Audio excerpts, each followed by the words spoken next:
Good morning from sunny Charlestown down in Cornwall. Welcome to TM Autos. So I'm out at this Fiat 124 multi-air, and I've been out to this several times, and things don't always go well with cars, believe it or not. This has had multiple misfires to it. I've changed one of these, and then I changed all of them.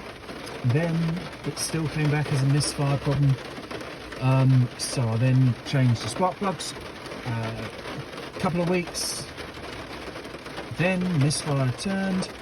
So looking online, etc, I found that there is a modification, or there is an upgrade, shall I say, that you can do on these 1.4 Fiat.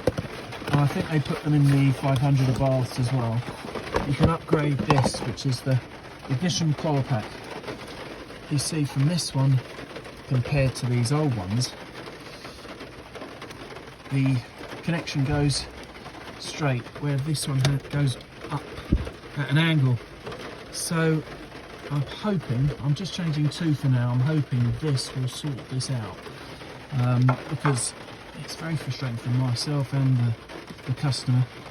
But I'm going to replace these, get the light off, the engine warning light off, and then take it for the road test, and hopefully those two won't fail. But if they do happen to and the light comes on, I want to come back and see that number 3 or 4 is starting to fail, and then I'll replace those two, and the customer will be a happy person. Thank you very much for watching in this lovely Cornwall. Thanks for watching. Take care. Bye.